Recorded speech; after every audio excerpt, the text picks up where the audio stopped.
S block elements. S block elements, in this S block elements, we'll talk about all the elements which belong to the S block. S block is the first block of the periodic table. Starts with 1A, 1B, covers all the 7 periods, 1, 2, 3, 4, 5, 6, 7. So there are two groups, basically group 1 and group 2. So group 1, as you can see here, is known as alkali metals. Group 2 is known as alkaline earth metals. We'll see all the elements of each group wise. So we'll first start with the group 1. Group 1 contains of hydrogen. Again, hydrogen can be a part of S block or it can be a part of halogens. We will see the properties of hydrogen later. This is lithium, sodium, potassium, rubidium, cesium, francium. All of these form my alkali metals. And beryllium, magnesium, calcium, strontium, barium, radium. All of these form my alkaline earth metals. Alkali metals group 1 of the periodic table contains 6 elements, as we saw over here, all the 6 of them: lithium, sodium, potassium, rubidium, cesium and francium. So it contains 6 elements. Out of this, the francium, the last one, is the radioactive one. Electronic configuration of group 1 elements is NS1. Over here, N is my group number, and S1, over here there will be only one valence electron. Okay, so hydrogen, lithium, sodium, potassium, rubidium, cesium and francium. So hydrogen H is 1, therefore it will be 1s1. Lithium is 3, therefore 1s2, 2s1. Sodium is 11, therefore 1s2, 2s2, 2p6, 3s1. So what are we observing over here? That this is changing. 1, 2, 3, 4, 5, 6 and 7. But over here this S1 is always the same.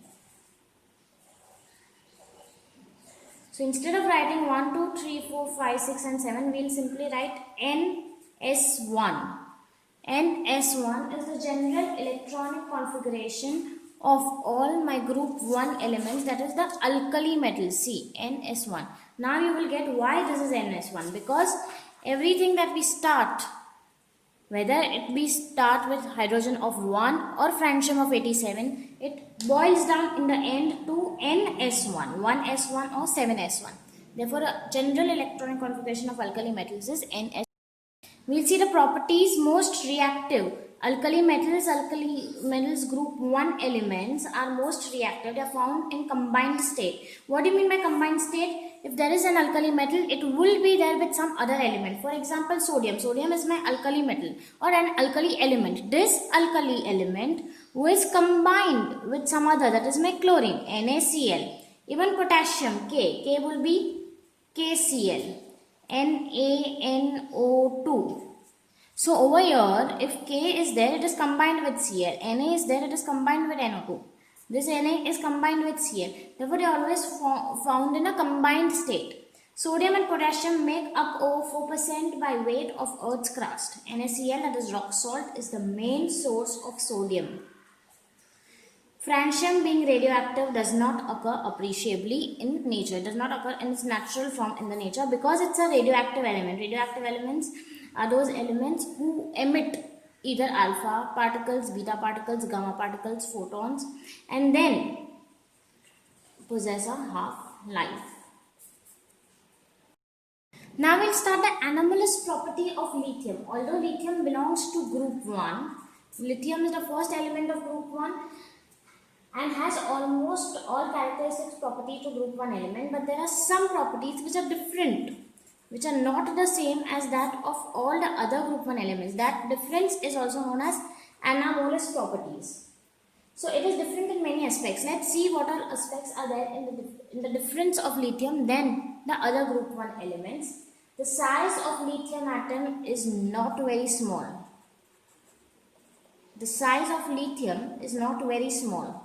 So the other group 1 elements are small, but lithium is not small. It has high ionization enthalpy.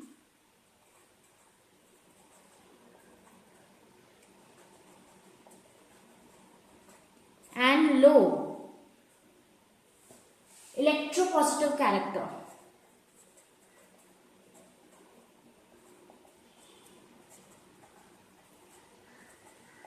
All this should be remembered because all these are the differences of lithium than other all group 1 elements.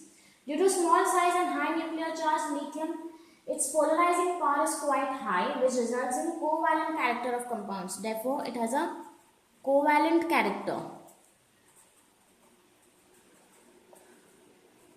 Its valence shell does not contain vacant d block. It has no vacant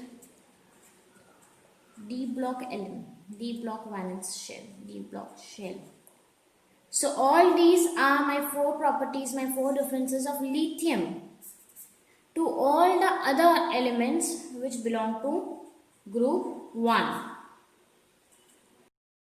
Now, due to these differences of lithium, what are the changes that occur of lithium?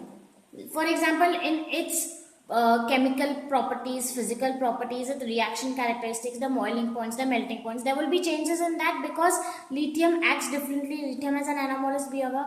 So we will see what all are the changes that occur in lithium due to its anomalous properties.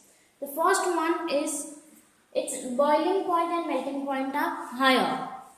Therefore, its melting point and boiling point both are higher than other alkali metals.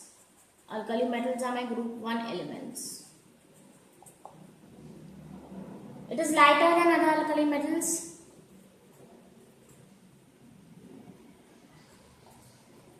So these are the results that are happening because of its anomalous behavior. It is comparatively harder than all other alkali metals. Lithium does not get tarnished easily. What do you mean by tarnish? Tarnish means getting worn off. Getting worn off. The shine of it does not go easily. It does not get tarnished easily. So all these are the properties, or all these are the results of its anomalous behavior. So its boiling point and melting point will be higher than other alkali metals. It is lighter, harder, and does not get tarnished easily. Another thing that we learn right now will be a diagonal relationship. What do you mean by diagonal relationship? Diagonal relationship is a relationship between 2 diagonals, that is lithium and magnesium. So this lithium and magnesium, both of them have a diagonal relationship.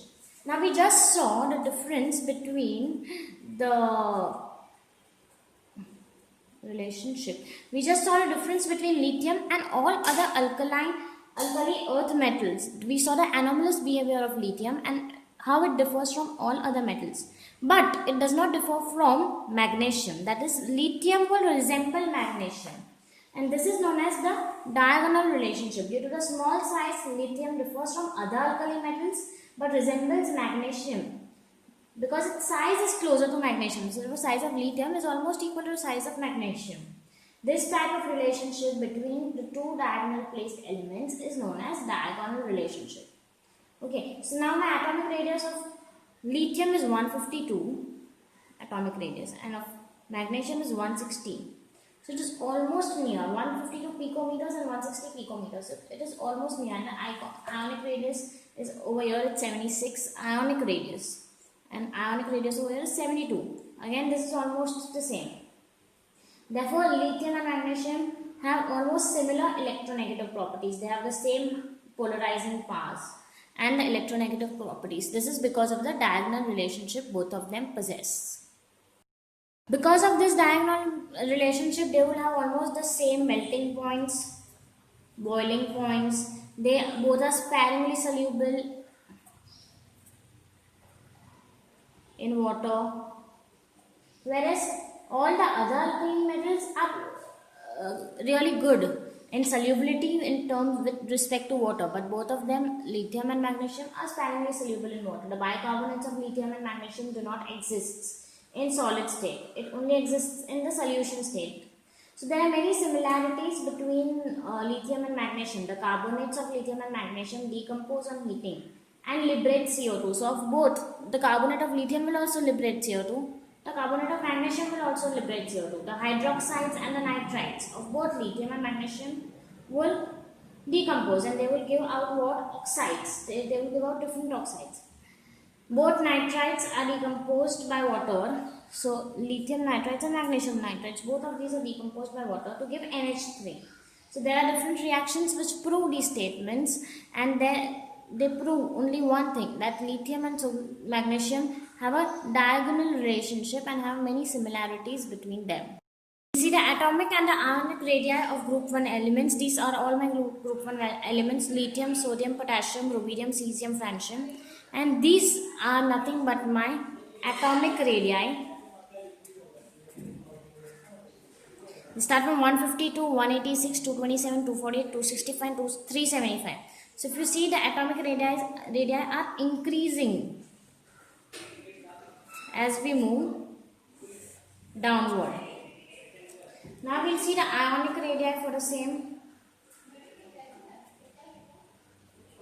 The ionic radii are 76, 102, 138, 152, 167 and around 180 for francium. We will write it in a bracket because this is a radioactive element.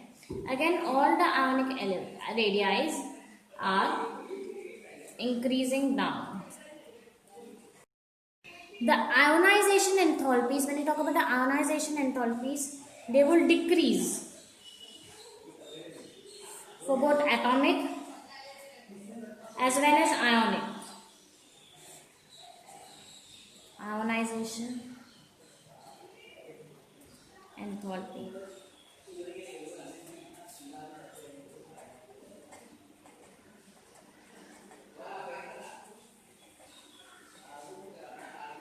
So the atomic radii and the ionic radii will increase, while the ionization enthalpies will decrease.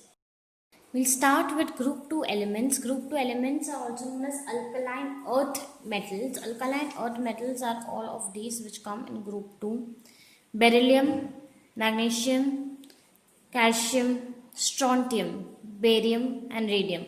All of these are nothing but my alkaline earth metals and also known as group 2 elements. The oxides of three members, that is calcium, strontium and barium, were known much earlier than the metals themselves. Means that I knew calcium oxide, strontium oxide, barium oxide. All of these were known much before the metal itself, that is the calcium, strontium or barium itself were known. These oxides were alkaline in nature and existed in the earth. And they were known as alkaline earth metals. As it is written over here, these metals are alkaline earth metals. Alkaline earth metals. Now moving on to the general electronic configuration.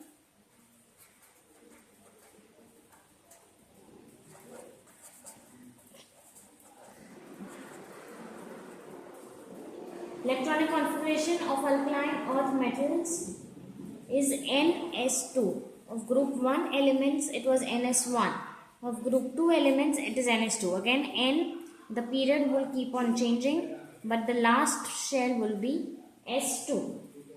An alkaline earth metal has the last electron or the outermost electron that enters the NS orbital of the atom. Thus, the electronic configuration of outermost shell of the elements of group 2 is NS2, where N represents the valence shell.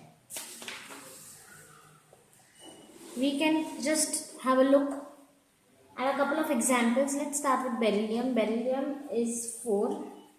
So 4 will be 1s2, 2s2. Magnesium Mg is 12. So it will be 1s2, 2s2, 2p6, 3s2. So if you have a look over here, this s2 is same. Only this is changing from 2, 3 and it will go on till 7. Therefore, the general electronic configuration will be NS2. We will see the anomalous behavior of beryllium. Like we had lithium for group 1, we have beryllium for group 2, alkaline earth metals. The anomalous behavior of beryllium is it has small atomic size compared to all the other compared to all the other elements in the group 2. Atomic radii of beryllium is quite small. It has high electronegativity, high polarizing effect. It is hardest of all alkaline earth metals and possesses higher melting as well as higher boiling points. So all these are the differences of beryllium with respect to all other alkaline earth metals, and therefore it also beryllium also has an anomalous behavior like lithium does. Now we had seen one thing, and that was the diagonal relationship between lithium and magnesium. In the same way, we have a diagonal relationship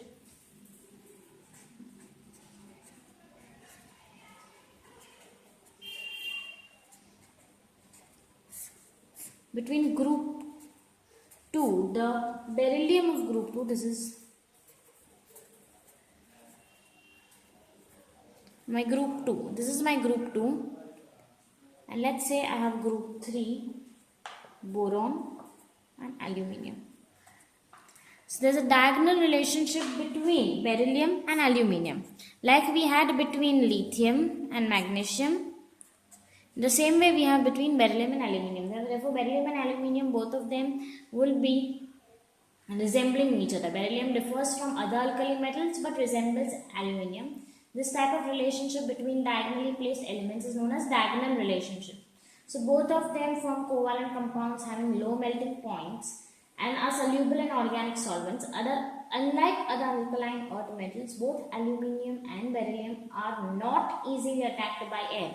Whereas all of these are easily attacked by air, but beryllium and aluminium are not easily attacked by air. The electronegativity values of both the elements are same, that is almost equal to 1.5.